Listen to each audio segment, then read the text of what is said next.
Jadi kalau kita hari ini masih mendapat kesempatan sholat, alhamdulillah, ini artinya sampai hari ini kita masih benar-benar manusia. Aku akan perdengarkan namaku, sehingga ketika disebutkan itu kita bisa menguji adakah getaran iman dalam jiwa kita. Ujian itu berbanding lurus dengan kemampuan. Mustahil seorang hamba diuji di luar batas. Kenapa sholat begitu penting ditunaikan? Karena ia akan menjadi pembeda antara Khalik dengan makhluk. Jadi kalau kita ingin bedakan Tuhan dengan hamba, maka di antara titik penting perbedaannya, kata Allah langsung, itu terletak pada aspek ibadah, khususnya sholat.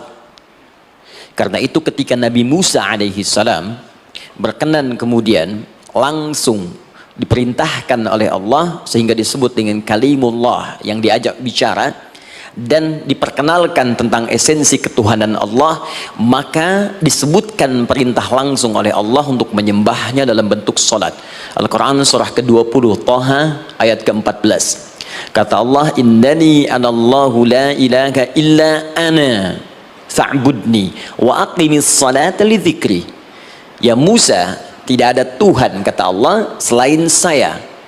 Ya, maka jika engkau telah tahu saya Tuhan, bedanya Tuhan dengan makhluk, fa'budni, maka kewajiban engkau sebagai makhluk menyembah saya. Bagaimana caranya ya Allah, kata Musa? Kata Allah, wa aqimis salata, rahmatullah, wa aqimis salata lidzikri. Maka cara menyembahku itu adalah dengan solat. Karena itu semua nabi dan rasul, bahkan sebelum Nabi Muhammad SAW, diperintahkan oleh Allah untuk mengajak umatnya seluruhnya untuk solat. Ya, Nabi Isa alaihi salam salat. Anda buka Quran surah 19 Maryam ayat 31 sampai 33. Nabi Ismail alaihi salam, ya kakeknya Nabi ke-29, salat. Bahkan meminta keluarganya salat. Quran surah ke-19 ayat 55. Wa kana ya'muru ahlahu bis-shalah. Nabi Zakaria, saudaranya Imran, salat. Quran surah ketiga, ya, ayat ke-38 sampai dengan 39. Ayat 39-nya tegas mengatakan, fanadathu malaika wa huwa qa'imun yusalli fil mihrab. Jadi kalau kita urutkan dari Nabi Muhammad SAW sampai Nabi Adam alaihissalam, semua menunaikan salat kepada Allah Subhanahu wa taala. Ya, Muhammad bin Abdullah bin Abdul Muttalib bin Hashim bin Abdul Manaf bin Qusay bin Murrah bin Kilab bin Ka'ab bin Ghalib bin Fihir bin Malik bin Nadar bin Kinana bin Khuzaimah bin Mudrikah bin Ilyas bin Nizar bin Mudar bin Ma'ad bin Adnan bin Addi bin Adri bin Muqawwam bin Nagur bin Tarikh bin Ya'rub bin Yasjub bin Nabit bin Ismail alaihissalam bin Ibrahim alaihissalam bin Azar atau bin Nahur bin Abir bin Kinan bin Arfakhshad bin Sam bin Nuh alaihissalam bin Mihlail Matushala bin Kinan bin Anwas bin This bin Adam alaihissalam. Dari Nabi Muhammad SAW sampai Nabi Adam semua salat. Coba ulangi. Nanti dalil singkatnya dari Quran surah keempat ayat 163, paling kiri sebelah atas di mushaf. Inna auhayna ilaika kama auhayna ila Nuhin wan nabiyyin min ba'di. Muhammad, apa yang kami telah wahyukan kepadamu sudah pernah pula kami sampaikan kepada Nuh alaihissalam dan nabi-nabi setelahnya. Kenapa tidak disebutkan Adam sebelumnya? Karena Adam itu nabi, bukan rasul. Nabi diberikan risalah untuk pribadi dan kalangan dekatnya, rasul diberikan risalah tugas untuk mengajak umat. Kenapa Nabi Adam bukan rasul? Karena zaman Nabi Adam belum ada umat. Siapa yang mau diajak? Ya? Ini bagian pertama. Jadi kalau kita hari ini masih mendapat kesempatan sholat, alhamdulillah, ini artinya sampai hari ini kita masih benar-benar manusia. Kan kalau ada orang yang kemudian tidak mau beribadah apalagi sholat, terkhusus ketika dia beriman, maka penting dipertanyakan, masihkah ada iman dalam dirinya? Karena itu kata Allah dalam Al-Quran surah ke-8 ayat yang kedua, aku akan perdengarkan namaku, sehingga ketika disebutkan itu kita bisa menguji adakah getaran iman dalam jiwa kita. Quran surah 8 Al-Anfal ayat kedua. Innamal mu'minuna alladzina idza dzukirallahu wajilat qulubuhum. Sungguh orang yang masih punya iman itu, kalau diperdengarkan nama Allah kepadanya akan ada getaran dalam jiwanya. Karena itu setiap hari 5 kali diperdengarkan nama Allah untuk menguji di jiwa kita masih ada iman tidak. Bahkan dari bangun tidur, bayangkan waktunya dibagi sempurna persis. Dari mulai subuh baru bangun, menjelang ke siang, mau berakhir siang ke sore, sore pindah ke maghrib, hilang kemudian muncul gelap malam. 5 kali persis dibagi waktu. Diperdengarkan untuk menguji. Kira-kira setelah subuh, siang masih ada nggak iman? Sore masih ada nggak? Ya Allahu Akbar, Allahu Akbar. Karena itu kalau iman masih ada melekat di jiwa kita, demi Allah saya katakan, begitu kita mendengar suara azan, pasti hati kita akan mengatakan, Allahu Akbar, Allahu Akbar. Wih, sudah azan ya? Pernah begitu? Ya, walaupun mungkin setelah selesai la ilaha illallah baru azan, belum qomat. Ya, itu normal, gak apa-apa. Yang penting iman masih ada. Nah, ini menunjukkan ada getaran dalam jiwa. Satu itu. Yang kedua, ini yang jarang dimanfaatkan teman-teman. Jadi seringkali sholat dimaknai pada ibadah formal bagian pertama saja. Adapun yang keduanya, ini yang jarang digali. Padahal sekali saja dalam sehari, itu 5 kali Allah menunggu kita. Ternyata sholat itu satu-satunya wasilah ibadah yang disebutkan dalam Al-Quran untuk langsung memohonkan semua kebutuhan yang kita rasakan. Bahkan sebelum kita diminta sholat, itu kalimat pertamanya bukan ibadahnya. Kata Allah, kau punya masalah apa? Sedang butuh apa? Sedang punya problem apa? Buka Quran surah kedua Al-Baqarah ayat ke-45 sampai 46, paling kanan pertengahan di usad. Wasta'inu bis-sabri was-salah. Perhatikan kalimatnya, indah sekali. Ya Allah menempatkan salatnya bagian kedua. Kata Allah, wasta'inu, hei hambaku, jika kalian punya persoalan dalam kehidupan, maka perhatikan kalimatnya baik-baik, wasta'inu, mintakan solusinya kepadaku. Jadi kalau sedang punya masalah, bukan bikin status, gak akan selesai. Sedang eksplorasi minyak gak keluar-keluar, bikin status, duh susah sekali yang ngebornya, gak akan selesai. Jalan macet, bikin status, Jakarta macet, ya gak akan selesai. Ya, apa yang harus dilakukan? Kata Allah, jika anda beriman kepadaku, yakin denganku, maka wasta'inu, punya persoalan, minta kepada Allah. Caranya bagaimana? Satu, bis-sabri, terima dulu masalah itu, jangan dikeluhkan. Kaidah lain muncul, karena mustahil saya akan titipkan persoalan kalau tidak anda mampu mengatasinya. Kaidah Quran surah kedua ayat 286, kita hafal ayatnya. La yukallifullahu nafsan illa usaha. Perhatikan kaidahnya, Allah tidak mungkin menguji seorang hamba di luar batas kemampuannya. Jadi kalau kita sedang punya ujian di rumah kah, pekerjaan kah, kehidupan sosial kah, sebesar apapun ujian itu, kata Allah, memang karena anda yang sanggup. Kalau nggak sanggup gak akan diuji. Di ujian itu berbanding lurus dengan kemampuan. Mustahil seorang hamba diuji di luar batas kemampuannya. Jadi kalau anda sekarang pun sedang punya masalah sebesar apapun, kata Allah, memang cuma kamu yang sanggup, yang lain tidak. Maka jangan mengeluh. Jangan anda katakan, ya Allah, why me? Kenapa saya? Kata Allah, why not? Memang kamu yang mampu, yang lain tidak. Nah, ketika anda bisa menerima itu dengan sabar, baru datang kalimat kedua, wassalah. Kemudian datang, tunaikan sholat dan mintakan solusi kepadaku lewat sholat. Ya, sedikit ya, lihat sini. Saya berikan sedikit uraian Al-Quran. Saya boleh menulis sini? Boleh ya? Ibu, maaf, agak jauh. Ibu kelihatan ini? Oh, belum saya tulis, bagaimana bisa kelihatan? Luar biasa. Cuma di Pertamina, belum ditulis udah kelihatan. Maaf, lihat sini, wasta'inu. Baik, ya, saya ingin sedikit sekali. Ini redaksi Quran tuh indah sekali diksinya. Wasta'inu. Lihat sini. Kata Allah, jika anda punya persoalan dalam hidup, maka mintakan solusi. Terima dulu masalahnya dengan sabar, karena kita dipercaya oleh Allah. Gini cara memahaminya, Allah aja percaya dengan kita. Masa kita nggak percaya diri? Allah yakin dengan kita, kita mampu. Masa kita nggak yakin? Terima dengan sabar. Kemudian wassalah, mintakan solusinya lewat salat. Kata perintahnya dibuka dengan kalimat wasta'inu. Kalau kita ingin rubah kata perintah ini, fi'il amr, ingin dirubah ke dalam bentuk permohonan, minta, maka rubah kalimatnya menjadi nasta'in. Lihat, nasta'in. Baik, wasta'inu, kata Allah, kalian punya persoalan, ayo minta solusi padaku. Terus kita pengen minta, ya Allah kami ingin minta. Maka dalam bahasa Arab, kalau kita ingin merubah kalimat ini ke dalam bentuk permintaan, kita katakan nasta'in. Saya tanya pada anda, pernah nggak dalam sholat kita mengucapkan kalimat nasta'in? Ada? Masih ingat? Baik, apa kalimatnya? Iyyaka na'budu wa iyyaka nasta'in. Perhatikan, iyyaka na'budu wa iyyaka nasta'in. Iyyaka na'budu, iyyaka, ya Allah, engkau perintahkan aku untuk ibadah. Maka sekarang aku ibadah, sholat hanya kepadamu saja. Kan kata Allah, kamu sholat. Terus kita katakan, iyyaka na'budu. Sekarang kami sholat, ya Allah. Nama lain sholat itu ibadah. Kalau kita ibadah, na'budu. Dari mana tahunya nama lain sholat ibadah? Quran surah ke-20 ayat ke-14. Fa'budni wa aqimis sholata li dzikri. Ibadah kepadaku caranya sholat. Maka saat sholat kita katakan, iyyaka na'budu. Ya Allah, engkau perintahkan aku untuk ibadah. Sekarang aku ibadah. Wa iyyaka nasta'in. Dan sekarang aku sedang punya persoalan, ya Allah. Aku punya masalah. Aku punya problem. Dan aku yakin hanya engkau yang pasti akan menyelesaikannya. Ketika Anda mengatakan iyyaka nasta'in, perhatikan hadis qudsinya. Hadisnya qudsi. Ya. Al-Imam Al-Bukhari meriwayatkan, Imam Muslim meriwayatkan, An-Nasa'i meriwayatkan dari sahabat Abu Hurairah radhiyallahu taala anhu. Ada lagi yang dari sahabatnya Anas bin Malik. Perhatikan kalimatnya.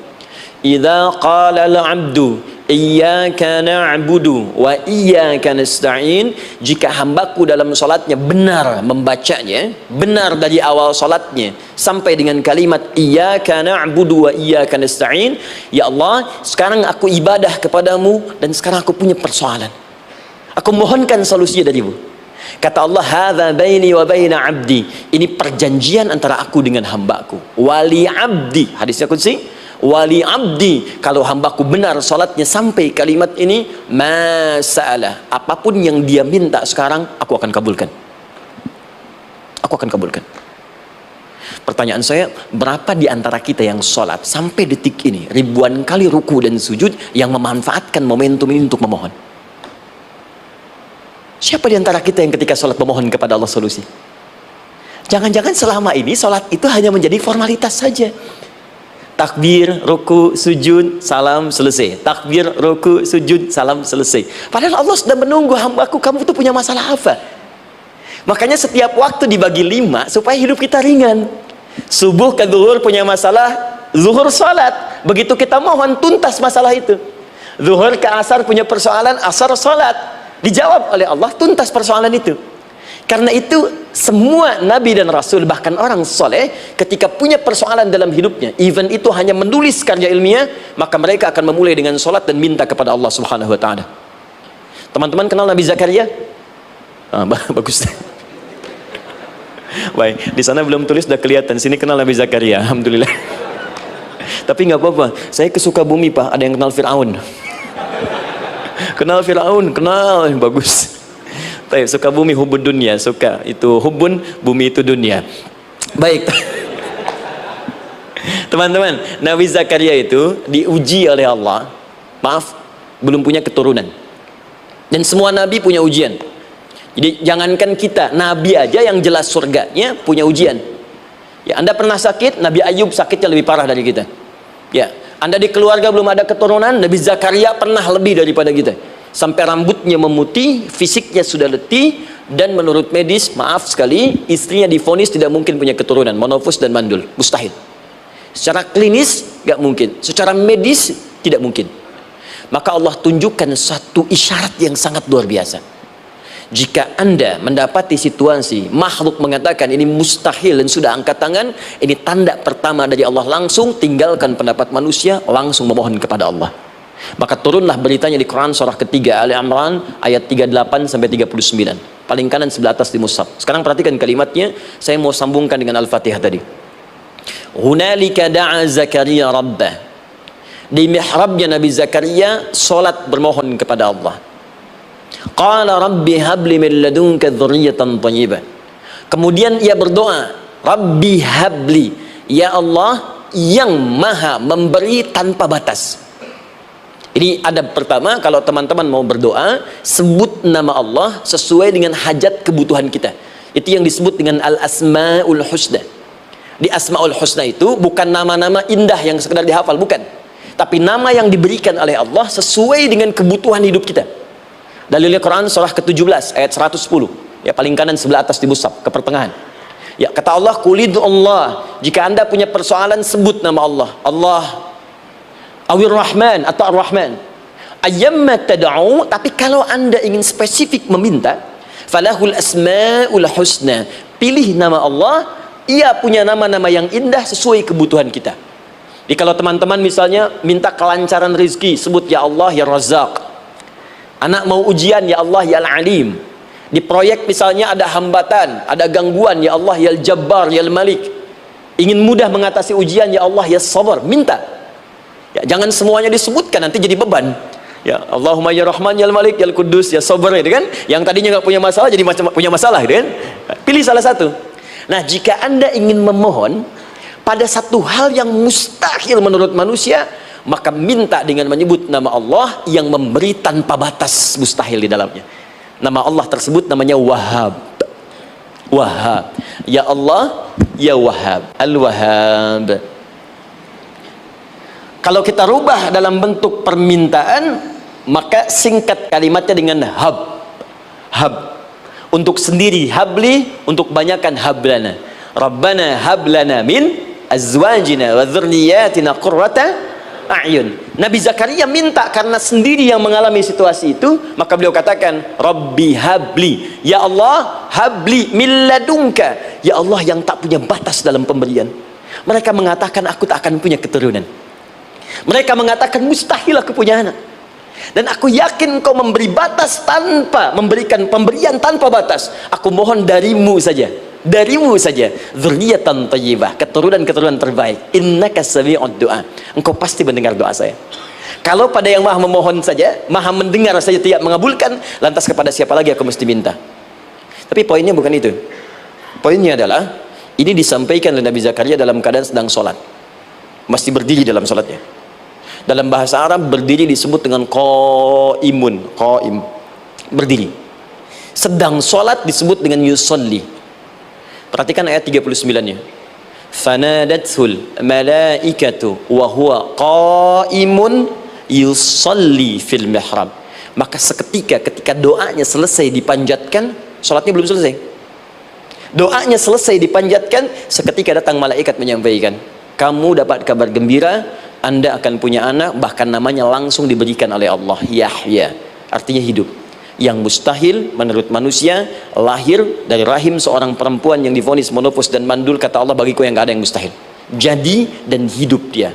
Kapan itu terjadi? Masih sholat dan belum selesai dalam sholatnya, dalam keadaan berdiri. Sekarang saya tanya Anda, kita membaca iyyaka na'budu wa iyyaka nasta'in dalam keadaan ruku atau sujud? Sujud, berdiri. Berdiri teman-teman, betul kan? Dalam keadaan berdiri saat baca Al-Fatihah. Iyyaka na'budu wa saat kita mengatakan wa iyyaka nasta'in, Allah balik bertanya, apa yang kamu butuhkan? Nabi Zakaria itu sholat dulu baru minta. Kita umat Nabi Muhammad karena keutamaan nabinya, sebelum sholat dah ditunggu. Butuh apa? Mau minta apa? Karena itu saya ingin katakan, ayo manfaatkan momentum sholat ini. Jangan sekedar kita kemudian tunaikan formalitas, tapi kita tidak mendapatkan keuntungannya. Ayo, semuanya, dari mulai takbir sudah ada doa, ruku ada doa, bahkan sujud kita bisa perbanyak dalam bahasa hati kita untuk memohon kepada Allah Subhanahu Wa Taala. Jelas sampai di sini? Baik, mudah-mudahan insya Allah doa kita dikabulkan oleh Allah Subhanahu Wa Taala. Ini baru mukaddimah, kita belum mulai, ini pengantar. Tema kita hari ini tentang Al-Quran. Dan mudah-mudahan kita diberikan insya Allah kelancaran untuk bahasan kita. Dan topik ini insya Allah akan memberikan banyak manfaat dari apa yang kita kerjakan dalam keseharian kita. Saya mohon izin untuk melambatkan bacaan karena tadi hanya mengantarkan saja. Teman-teman, kenapa mesti Al-Quran? Apa esensi Al-Quran? Dan kenapa Al-Quran diwahyukan pada Nabi Muhammad SAW? Apakah khusus untuk sekedar dibaca? Atau ada satu nilai yang sangat penting yang justru itu mengandung nilai mukjizat yang paling dalam dari Al-Quran? Yuk kita mulai dengan Al-Quran surah kedua Al-Baqarah ayat ke-38, paling kanan sebelah atas, disambungkan dengan Quran surah kedua ayat 185, paling kiri pertengahan di mushaf. Quran surah kedua ayat 38 dengan Quran surah kedua ayat 185.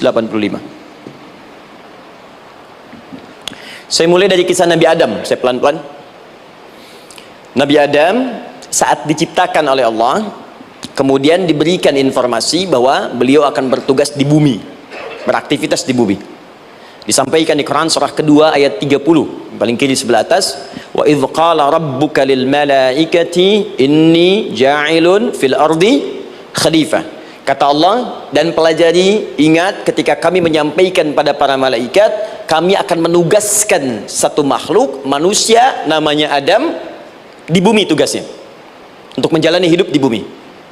Nah, secara singkat, setelah Nabi Adam turun ke bumi di awal masa bersama Sayyidah Hawa ya alaihi wassalam, maka ternyata bersamaan dengan turunnya Adam dan Hawa ke bumi itu, mereka berdua dibekali petunjuk, yang dengan petunjuk itu, ini yang dahsyat, Allah jamin semua aktivitas hidupnya dari mulai yang sederhana sampai yang kompleks, pasti jika diikuti petunjuk ini, dia akan senang menjalaninya dan akan tenang mendapatkan hasilnya.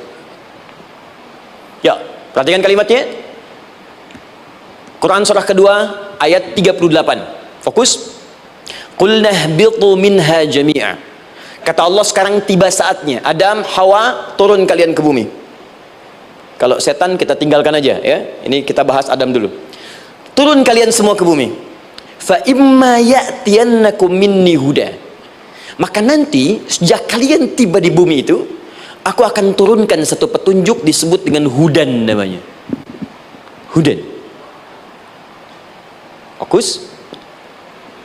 Faman tabi'a hudaya, maka jika Anda dan keturunanmu mengikuti semua detil di petunjuk ini, fala khaufun 'alaihim wala hum yahzanun, maka aku pastikan engkau dan seluruh keturunanmu akan menjalani hidup di muka bumi dengan tenang dan senang. Fala khauf, khauf itu gelisah, takut. Lawan dari takut apa? Tenang. Lawan dari gelisah, tenang. Kata Allah, jika Anda mengikuti tuntunan hidup yang ini, maka saya jamin semua hidupmu tenang. Walahum yahzanun, dan saya pastikan selama hidup di muka bumi itu kalian tidak akan pernah bersedih. Senang. Lawan sedih itu senang. Jadi ternyata kita itu diminta tugas di bumi itu bukan untuk dipersulit. Jadi kalau ada yang hidup sampai saat ini sedih deh, di rumah tangga sedih, di kantor nggak tenang, pasti di antara poinnya bukan nggak mampu senang, tapi boleh jadi yang hidup ini tidak membaca petunjuk kehidupannya. Anda kerja di perusahaan, teman-teman ada yang di Pertamina, ada yang di yang lain. Kalau Anda nggak ikuti petunjuk, kan pekerjaan tidak akan berlangsung dengan nyaman, kan? Kalau Anda nggak ikuti aturannya, bagaimana bisa mengerjakan petunjuk itu dengan nyaman? Maka apalagi hidup yang kompleks, kata Allah, sejak Adam saya turunkan, sudah ada petunjuk kehidupan, saya namakan dengan hudan. Anda ikuti petunjuk ini, maka langsung jaminan dari Allah, semua yang Anda jalani dalam hidup, pasti saya jamin senang dan tenang. Petunjuk ini disebut apa? Hudan. Nah, agak cepat. Di setiap masa, Nabi Adam selesai hidupnya, generasi kemudian berkembang, datang lagi Nabi Nuh, sampai ke Nabi Muhammad SAW. Perhatikan baik-baik. Setiap berganti generasi akan turun hudan sesuai dengan kebutuhan masyarakatnya pada saat itu. Baik, Nabi Musa menerima kitab apa namanya? Nabi Musa, Taurat. Taurat disebut hudan dalam Al-Quran. Muncul Nabi Musa, kitabnya disebut Taurat. Perhatikan baik-baik. Tahukah teman-teman ketika Taurat disebutkan dalam Al-Quran? Buka Quran surah ke-17. Ya, ayat yang kedua. Wa ataina Musal kitaba, kami berikan kepada Musa kitab. Lihat, wa ja'alnahu hudan li bani Israil, dan kitab yang kami berikan itu yang disebut Taurat, Ali Imran ayat yang ketiga, wa anzalat Taurata wal Injil, kami berikan Taurat kepada Musa. Nah, saat Allah turunkan Taurat itu hudan li bani Israil, isi Taurat ini adalah petunjuk kehidupan khusus untuk Bani Israel saja, umatnya Musa. Jadi kalau umat Nabi Musa mengikuti petunjuk hudan Taurat ini, kata Allah, saya jamin semua hidupnya tenang dengan senang. Nabi Isa turun Injil, Injil disebut hudan dalam Al-Quran. Dan yang terakhir, saya cepat karena waktu kita terbatas, ketika Allah menurunkan Nabi Muhammad SAW dan dipilih sebagai Rasul, maka saat yang bersamaan beliau pun diberikan petunjuk untuk umatnya. Dan dahsyatnya petunjuk itu pun disebut dengan hudan. Buka Quran surah kedua ayat 185. Syahrul Ramadan alladzi unzila fihi al-Quran. Di bulan Ramadan itu, kata Allah, saya turunkan Al-Quran. Kenapa saya turunkan Al-Quran? Hudal linnas. Saya jadikan Quran ini sebagai petunjuk, pedoman hidup linnas, bukan terbatas untuk satu komunitas, tapi untuk seluruh manusia sampai kehidupan berakhir. An-Nas disebutkan 241 kali dalam Al-Quran, menunjuk pada semua manusia tanpa kecuali. Ini bedanya Al-Quran dengan kitab sebelumnya. Taurat hanya untuk kalangan tertentu saja, jadi selesai nabinya, selesai kitabnya. Injil hanya kalangan tertentu saja, nabinya selesai, selesai kemudian misinya. Tapi Al-Quran tidak. Ini kalimat pertama langsung dari Allah, walaupun nabinya wafat, tapi karena Al-Qurannya didesain oleh Allah untuk seluruh manusia sampai kehidupan berakhir, maka pasti Al-Quran itu di setiap masa akan mampu dijadikan pedoman dalam kehidupan.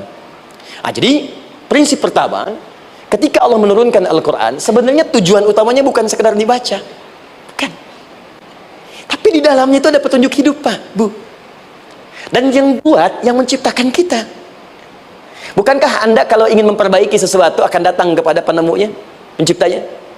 Anda punya handphone, ada masalah, kan datangnya ke counter handphone. Anda punya mobil, ada persoalan, bukankah datangnya ke dealer? Sekarang kita ingin tahu persoalan hidup kita, ingin tahu gambaran hidup kita, ingin tahu misi dan visi hidup kita. Kemana kita kemudian bertanya? Pada pencipta kita. Nah, kata Allah, ketika saya utus manusia pertama kali ke bumi, saya sudah turunkan bagaimana cara menjalani kehidupannya. Dan ternyata berita baiknya untuk kita diberikan oleh Allah satu petunjuk utuh, langsung disebutkan, isinya disebut dengan Al-Quran. Jadi dari Al-Fatihah sampai dengan An-Nas, dia bukan bacaan biasa.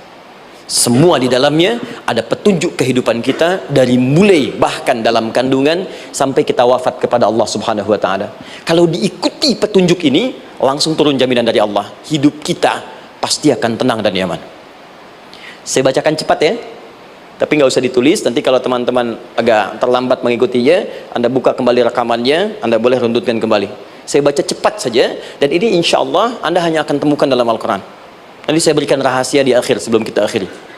Yuk, satu, Anda silahkan bandingkan dengan buku manapun, referensi manapun, Anda hanya akan temukan dalam Al-Quran. Dari sejak sebelum lahir, bagi perempuan yang tengah mengandung, langsung Allah berikan tuntunan bagaimana agar kandungan itu berjalan dengan sehat, nyaman, dan mudah ke persalinan. Quran surah ke-7 ayat 189. Perkembangannya bisa diamati dan dicek kemudian, ya, baik ke dokter atau yang lain. Nanti perkembangannya disebutkan di Quran surah ke-22 ayat ke-5. Dirinci lagi di Quran surah ke-23 ayat 11, dari 9 sampai dengan 13. Kemudian mulai terlahir, dari lahiran diberi petunjuk oleh Allah. Nih, berikan ASI maksimal 2 tahun. Kalau ingin berhenti sebelum 2 tahun boleh, begini caranya. Quran surah ke-2 ayat 233. Dari sampai usia 2 tahun menjelang balik, kata Allah berikan 4 pendidikan dini. Ini turunannya disebutkan 1, 2, 3, 4. Jika Anda ajarkan ini, maka anak ini akan tumbuh. 1, dekat dengan Allah. 2, dijamin taat pada orang tuanya. 3, dia akan baik dengan lingkungannya. Dan 4, dia akan bertahan dalam kebaikan sampai dia dewasa. Quran surah ke-31 ayat 13 sampai dengan 19. Usia 7 tahun, ya, mulai dia balik misalnya, dia akan mulai belajar bagaimana cara belajar yang baik supaya cepat paham, gampang mengerti. Turun Quran surah ke-9 ayat 122. Amalannya di Quran surah 96 ayat yang pertama. Kemudian rinciannya diturunkan di Quran surah kedua ayat 282 di ujung ayatnya. Lalu bagaimana mencari sekolah yang bagus, majlis yang baik, guru-guru yang baik, diturunkan Quran surah ke-58 ayat ke-11. Dicontohkan tentang Maryam dan Nabi Isa alaihissalam di Quran surah ketiga ayat 35 sampai dengan 37. Naik lagi, dia mulai dewasa, ya, mulai bergaul, bahkan kadang-kadang merantau, punya tempat komunitas berbeda. Bagaimana supaya dia bergaul tidak terpengaruhi lingkungan yang tidak baik. Maaf ya, kadang-kadang ibu yang sudah mengandung, melahirkan, ayah mencari nafkah, tiba-tiba anak pergi bahkan ke kampus, ke sekolah, dapat teman yang gak bagus, pulang-pulang mengecewakan Anda. Dan bagaimana menemukan tempat-tempat yang baik untuk bisa menjaga perilaku anak ini, ditemukan nanti di Quran surah ke-49 ayat ke-13-nya. Dirinci perkembangannya di Quran surah ke-12 Yusuf ayat 2 sampai dengan ayat 29-nya. Sampai ketika dia akan mulai kemudian menikah, kata Allah, pilih pasangan yang baik dengan ta'aruf, berikan mahar yang sempurna. Quran surah ke-4 ayat ke-4. Kemudian dia mulai menikah. Kata Allah, sebelum menikah pelajari dulu fikih nikah. Banyak orang yang menikah tapi karena tidak belajar tentang persoalan rumah tangga, apa yang akan terjadi di rumah tangganya. Detil Pak, Bu. Kata Allah, ini kalau kamu berbuat begini akan ada miskomunikasi. Kalau ada miskomunikasi persoalannya akan begini, solusinya begini. Maka diturunkan dasarnya di Quran surah ke-30 ayat 21, detilnya di Quran surah ke-4 ayat 34 sampai dengan 35. Paling kiri sebelah atas sampai dengan ke tengahnya. Anda berlanjut, diterangkan oleh Allah, hei, tugas suami saat mulai pertama kali menikah, maka tugas yang pertama siapkan untuk mencari nafkah. Bagaimana caranya ya Allah? Diturunkan oleh Allah. Satu, jangan takut kehilangan rezeki. Jangan pernah mencuri, jangan pernah ngambil punya orang, karena punya kamu akan saya berikan sempurna. Kamu ngambil punya orang, maka kamu akan menyulitkan diri sendiri. Itu akan dikembalikan pada yang berhak. Ya, turun Quran surah ke-51 ayat 22. Dirinci, begini cara nyarinya. Quran surah kedua ayat 168. Kalau Anda ingin cepat baru bergerak, rizkinya sudah dapat. Quran surah kedua ayat 172. Ada yang dahsyat, dia belum keluar, rizkinya yang mendatangi dia. Jadi nanti di Al-Quran ada 8 jenis rizki. Di antara yang paling hebat, ada yang belum Anda datang, rizkinya sudah menjemput. Ada orang mendatangi rizki, ada rizki mendatangi dia. Contoh, Al-Imam Asy-Syafi'i sedang berdiskusi dengan Imam Malik, gurunya. Kata Imam Asy-Syafi'i, Syekh, rizki itu mesti saya cari dulu, baru kita dapat. Kata gurunya, ya Syafi'i, ada rizki yang cukup kita beramal dekat kepada Allah, dia akan datang tanpa kita cari dengan ikhtiar manusia. Kata Syafi'i, mustahil. Kata Quran kan kita kerja dulu baru datang. Kata Imam Malik gurunya, kamu yang belum sampai, kita amalkan ini, rizki datang. Maka berhenti sampai di situ. Imam Syafi'i pamit. Di jalan tiba-tiba beliau mendapati ada panen anggur, Pak, Bu. Terus dipanggil sama yang punya kebun. Ya, pemuda, katanya, sini, mau bantu nggak? Kalau kamu bantu, kami berikan anggurnya. Maka beliau bantu, panen, petik, sampai setelah selesai diberikan anggur yang besar-besar, hanum, senyum, senang beliau. Ternyata senangnya bukan karena dapat anggur, senangnya karena merasa pendapatnya benar. Kalau saya nggak bantu panen ini, nggak akan dapat saya anggur. Cuma karena saya bantu, saya diberi ini. Maka rasa senangnya inilah dibawa kemudian kepada gurunya, ingin laporan. Tapi perhatikan adabnya. Dia tidak mengatakan, guru, nih saya benar, kalau saya nggak ikut panen, nggak dapat saya ini. Perhatikan kalimat Asy-Syafi'i, guru, tadi saya di jalan, dipanggil oleh pemilik kebun, ikut panen anggur. Begitu saya bantu, saya diberikan anggur ini. Beliau tekankan dengan kalimat yang kencang pada kalimat, begitu saya bantu, saya dapat anggur ini. Imam Malik tersenyum mengatakan, Masya Allah Syafi'i, luar biasa. Ini siang begitu panasnya, tadi saya mau keluar ngajar, terfikir di benak saya, Allah, kalau ada anggur yang besar-besar, enak rasanya. Tiba-tiba kamu datang bawa anggur.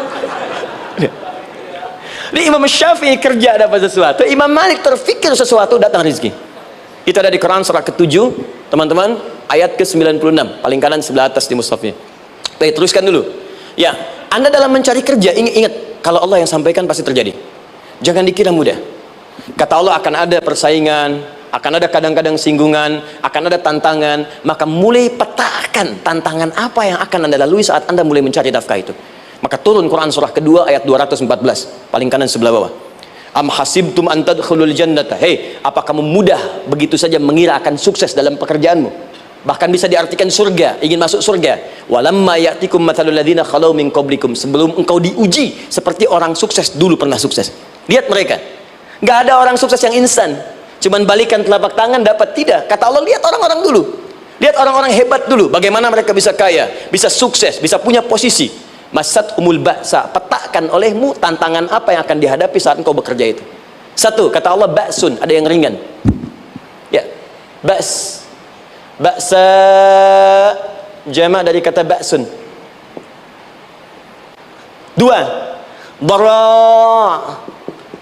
Dia sudah menengah, jama' dari kata durun. Tiga, zilzal, ini yang paling tinggi puncaknya. Jadi kalau Anda sudah mendapatkan ini, yakinlah, berarti Anda akan mendapatkan posisi yang tinggi. Karena mustahil orang besar diuji dengan ujian yang kecil. Zilzal, ini bagian ketiga. Ba'sa, ba'sun, mulai. Kira-kira tantangan-tantangan ringan apa saja yang akan Anda hadapi? Ya, kalau saya contohkan misalnya dengan contoh yang lain singkat, Anda mau ke masjid, ingin konsisten, mulai hijrah, ingin dekat dengan Allah. Tiba-tiba yang tadinya nggak mau ke masjid, mulai ke masjid, diuji dengan hujan. Hujan kecil, rintik-rintik, shower. Begitu hujan, orang Arab mengatakan kalau hujannya bisa lewat tanpa payung pun, orang Arab mengatakan la ba'sa. La ba'sa ini ringan. Orang kita sambungin labas.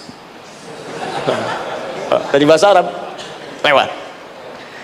Nah, jadi kalau Anda mau berangkat nih, siap bekerja, siap hadapi tantangan, baru mau lewat hujan kecil, berarti itu tantangan kecil kita lewati. Macet, petakan, cari jalan yang kemudian sempurna, jalan yang kosong, buka Google-nya, buka Waze-nya, buka map-nya, cari. Jadi kalau pada yang kecil aja belum kita lewati, bagaimana mendapatkan yang besar? Anda mau ke masjid, dikasih hujan kecil, mau berangkat gak jadi. Papa, kenapa gak jadi? Hujan mah, kan ada payung, takut riak. Tuh. Setelah itu darwa, maaf, tantangan fisik. Kadang-kadang mulai ke fisik, mulai mengganggu, ya, maaf, dirincikan kemudian oleh Al-Quran. Turun Quran surah ke-21 ayat 87 sampai 88, kisah Nabi Yunus alaihissalam. Yunus beraktivitas, bekerja, bukan berarti nggak ada tantangan. Kadang-kadang dibawa, kadang-kadang diusir, kadang-kadang Anda dapat misalnya proyek, kadang-kadang sudah mulai masukkan tender, tiba-tiba gagal, diserobot orang, kadang-kadang orang yang dapat, Anda yang ngajukan, itu biasa. Kata Allah itu biasa, bukan cuma Anda, yang lain pun ada. Bukankah Allah ajarkan kisah Sayyidah Hajar alaihissalam dengan Ismail?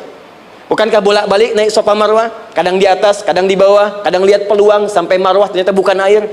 Terkadang Anda yang bekerja, tim yang lain yang mendapatkan karena kerja keras Anda, bisa jadi terjadi. Bukankah yang kerja keras Hajar yang dapat Ismail? Mungkin Anda yang konsep, yang dapat minyaknya orang lain.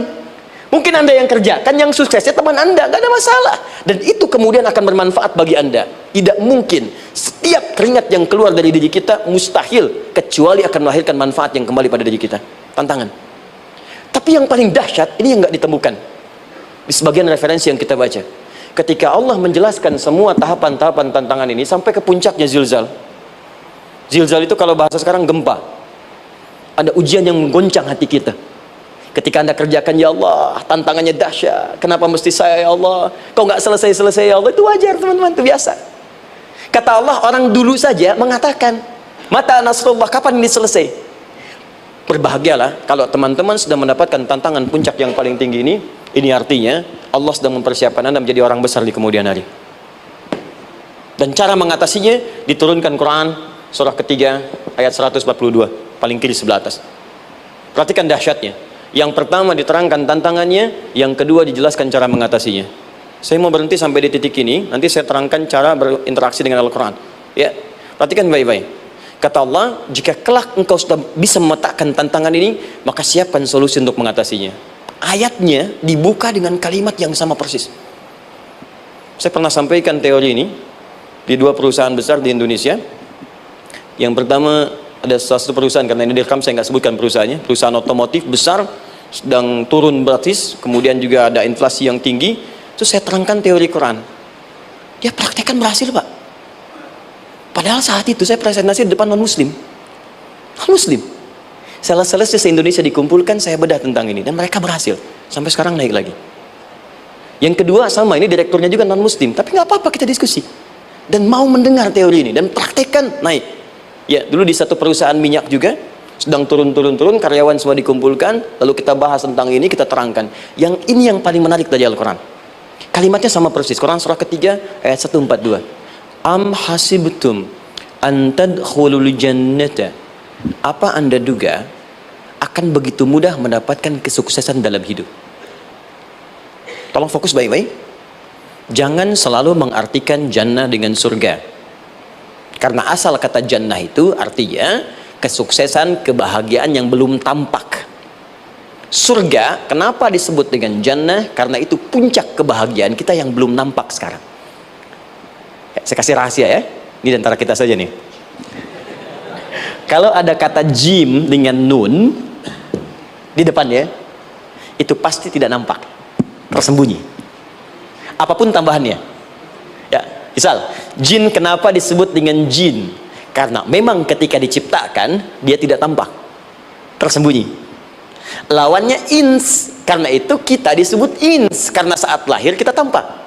18 kali disebutkan dalam Al-Quran. Ya ma'syaral jinni wal ins, wa ma khalaqtul jinna wal ins. Jadi jin disebut jin karena memang fitrahnya tersembunyi, gak nampak. Jadi kalau ada jin melakukan penampakan, itu jin sedang kena masalah, sedang keluar dari fitrah. Sama dengan manusia, harusnya tampak. Jadi kalau ada manusia yang senang sembunyi-sembunyi, dia sama dengan, bukan saya yang bilang, sedang punya masalah. Ke kantor sembunyi-sembunyi, hati-hati Pak Alfian tuh. Biasa ada pintu depan, masuk pintu belakang. Suami di rumah buka WA sembunyi-sembunyi, Bu, hati-hati itu. Pulang lewat pintu belakang, berarti sedang punya persoalan dalam hidup. Setiap ada jim dengan nun, pasti tersembunyi. Ibu punya janin, rahim, dalam rahim ada janin. Kenapa disebut dengan janin? Jim, nun, ya, nun. Karena sosok itu belum nampak dalam pandangan kita. Nanti kalau sudah lahir, baru tampak. Jannah, kenapa disebut jannah? Karena belum tampak dalam pandangan kita, nanti kelihatan. Karena itu dalam Al-Quran, kata jannah itu tidak dikhususkan dengan surga, tidak dikhususkan dengan surga. Kadang-kadang menunjuk aspek kesuksesan yang belum tampak. Anda mau ngomor minyak, minyaknya belum tampak, belum kelihatan. Anda mau kerja, ya hasilnya kan belum tampak, baru ikhtiar sekarang. Karena itu orang Arab disebut kaya kalau mereka mendapatkan kebun yang tak tampak sebelumnya. Kebun anggur, bukan kurma, kalau kurma banyak. Kebun anggur, ada apel, ada jeruk, sampingnya ada sungai-sungai, disebut dengan jannah. Ya, kalau punya unta, nggak kaya di Arab, biasa. Karena yang kelihatan padang pasir, unta, hitam, merah, biasa. Tapi kalau sudah punya kebun, kebun anggur yang sulit di padang pasir ada kebun, itu baru disebut kaya. Karena itu orang Arab kadang mengartikan jannah dengan aspek kesuksesan yang belum tampak, diartikan dengan kebun anggur, kebun apel, dan macam-macamnya. Perhatikan, am hasibtum an tadkhulul jannah. Apa Anda duga ingin sukses itu begitu mudah? Sukses jadi tidak. Walamma ya'lamillahu alladhina jahadu minkum wa ya'lamas sabirin. Perhatikan baik-baik. Sebelum Allah memastikan pada diri Anda terdapat dua hal yang paling utama untuk mengatasi tantangan tadi. Satu, jahadu, kesungguhan, serius. Jadi kalau mau sukses mesti serius, kerja serius, cintai pekerjaan Anda, ya, belajar anak-anak serius, pastikan belajar dengan serius. Jangan cuma anak-anak duduk paling belakang, nggak pernah nanya, kadang ngantuk, pulang, ujian, besoknya mau ujian baru belajar, ya, sistem SKS, sistem kebut. Ya, kadang-kadang sejam, Bu, Pak. Saya pernah ada orang di luar ngadu waktu di Libya, Ustadz, gimana ini orang Indonesia? Kenapa? Saya belajar 3 bulan, besok mau ujian.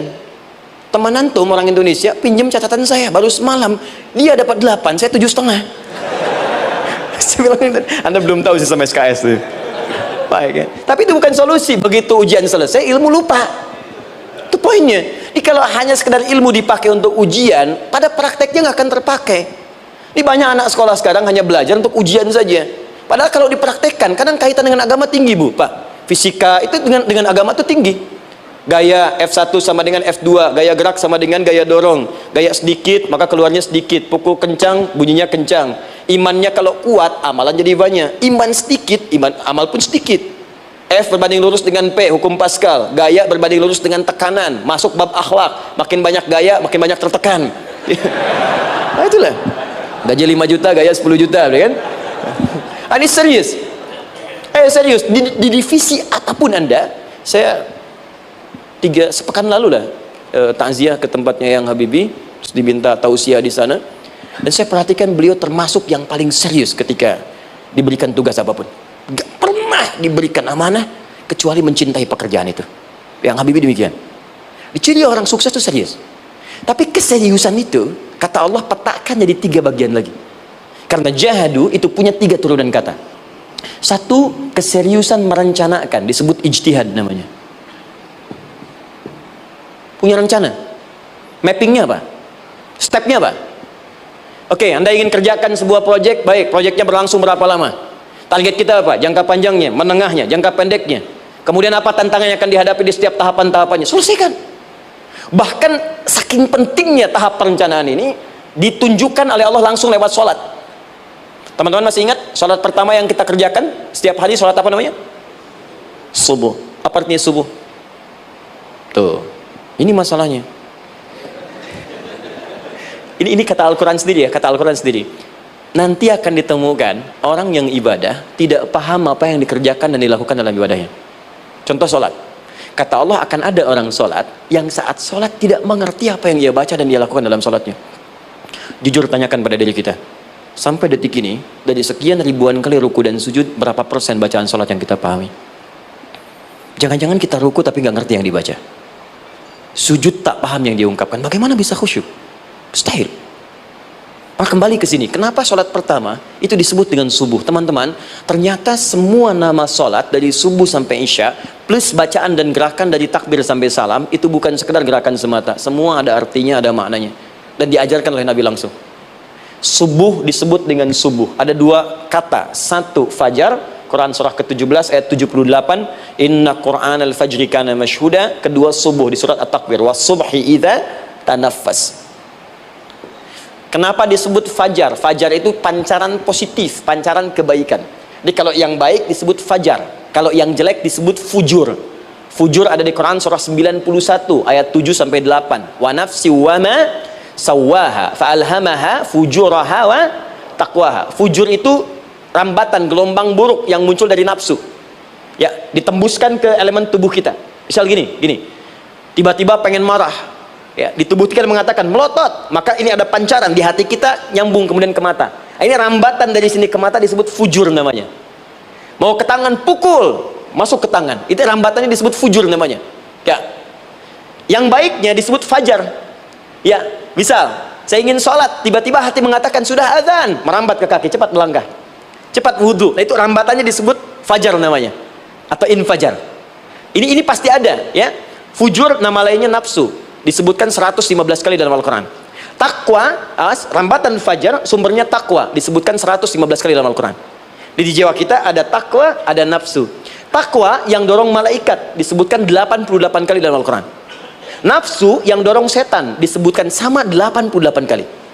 Di setiap Anda akan mengerjakan satu hal, pasti akan yang mendorong pada yang baik, akan mencegah dari yang baik itu nafsu. Pasti itu. Pak Alpian mau tanda tangan proyek, tiba-tiba disodorkan, Pak, ini Pak, kok begini proyeknya? Perbaiki, karena ada yang nggak beres. Tapi fee-nya lumayan Pak, 1 miliar. Nggak bisa. Jiwa takwa mengatakan jangan terima Pak. Bapak mengatakan maaf, ini jari tahiyat, gak akan pernah dipakai maksiat. Perbaiki, datang lagi. Ini Pak, kok sama? Fee-nya diperbaiki Pak, 100 miliar. Nafsunya mulai berkata, terima. Takwanya bilang, jangan. Akhirnya beliau katakan, tangan tahiyat gak akan pernah dipakai maksiat. Tapi tunggu, saya istighfarah dulu.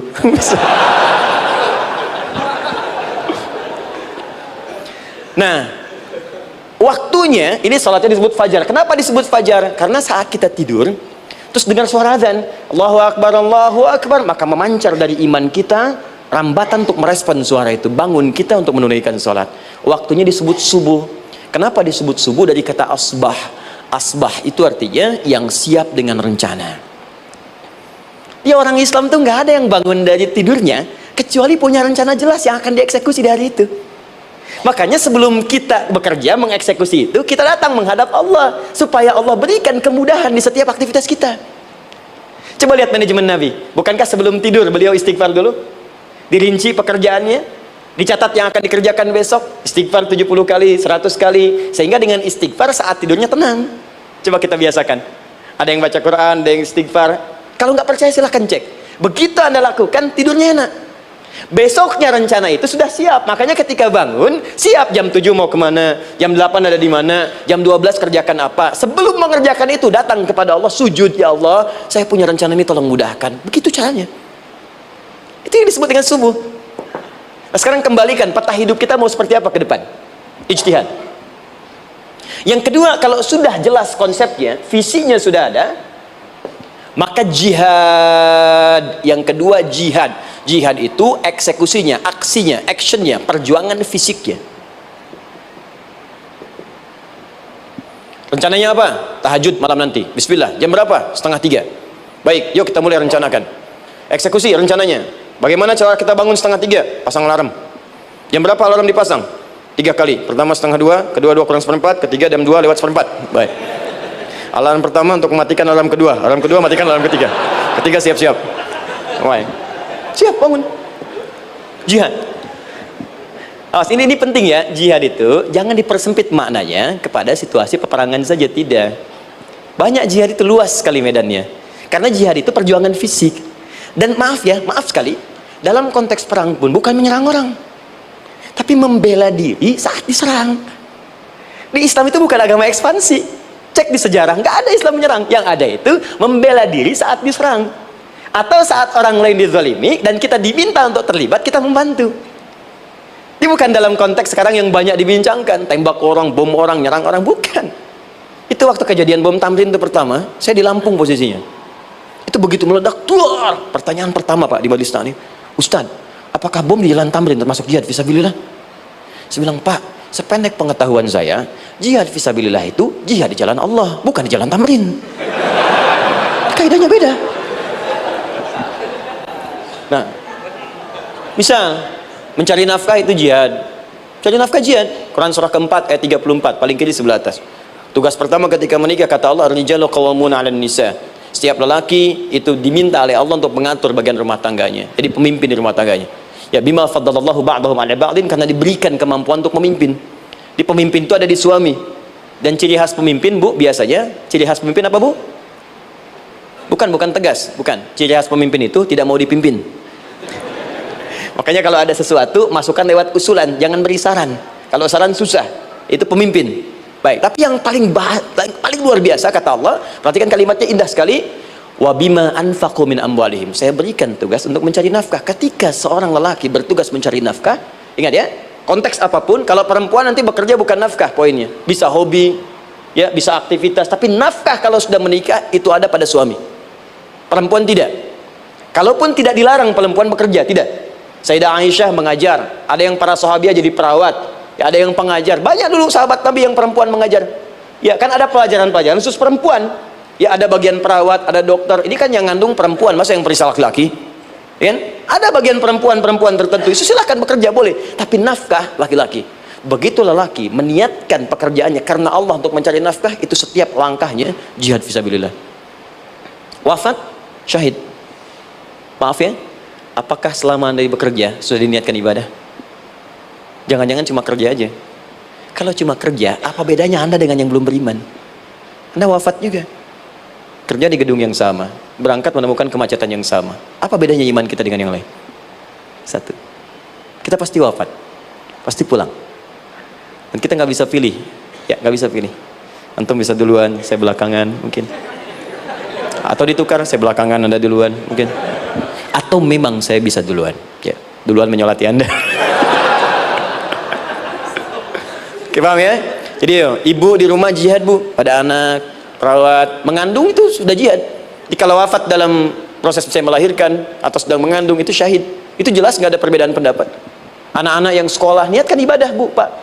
Mohon maaf ya, mesti ada bedanya. Iman kita di rumah mesti itu terpancar kepada anak-anak. Ajarkan mereka sekolah yang baik. Pilih sekolah yang mengajarkan sholat, mengajarkan baca Quran. Sekarang banyak kok.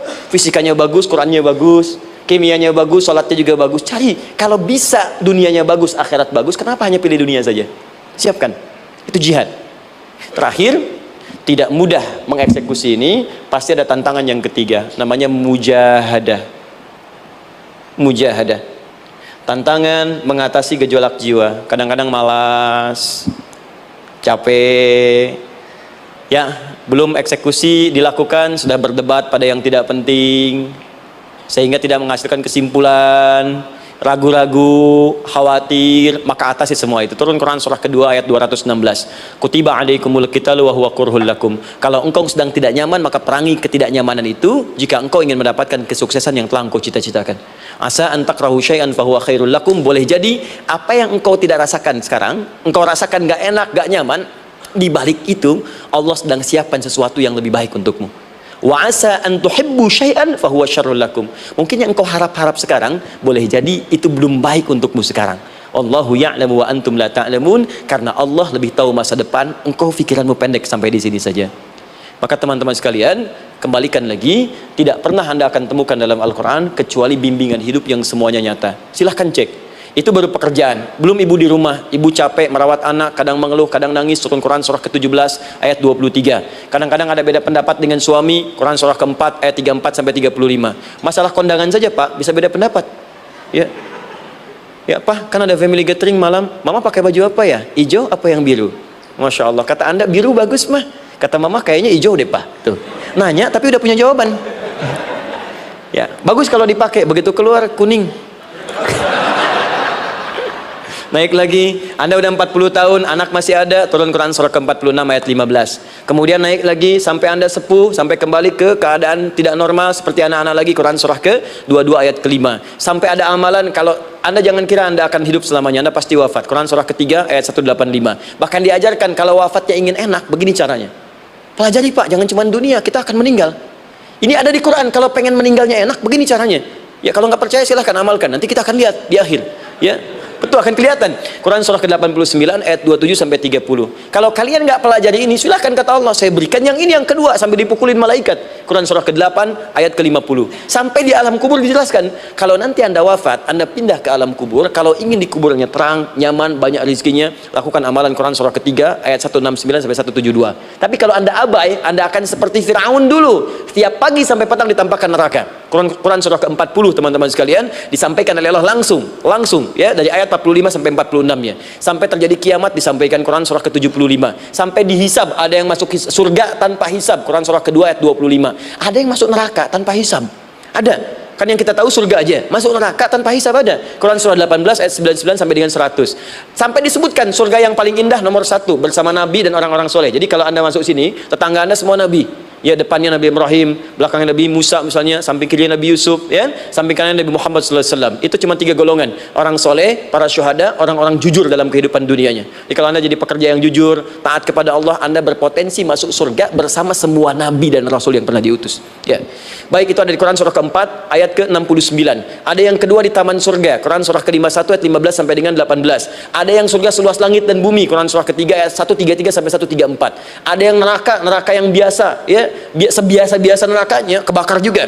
Quran surah 4 ayat 56. Tingkat paling tinggi neraka jahanam untuk 2 golongan, munafik, ingat, munafik dan kafir. Jadi kalau Anda pun muslim, jauhi perbuatan munafik, karena munafik akan mengantarkan langsung ke dalam neraka jahanam. Quran surah ke-4 ayat 140. Mana yang tidak ada? Mana yang nggak ada di Quran? Semua ada. Bisnis ada, ya, birokrasi ada, diplomasi ada, mengajar ada, ilmu ada. Karena itu saya mau tutup, jika kita ingin benar mengeluarkan petunjuk ini seperti orang dulu pernah melakukannya, maka kata Allah melalui lisan Rasulullah, turun Quran surah ke-29 ayat ke-45. Satu ini aja kita kerjakan, insya Allah ini akan beda kita rasakan. Utslu ma uhya ilaika minal kitab. Jika kalian kemudian hidup di muka bumi, maka keluarkanlah bimbingan dari Al-Quran sesuai dengan kebutuhan kita secara tematik. Utslu itu dari kata tilawah. Tilawah itu baca, pahami, amalkan.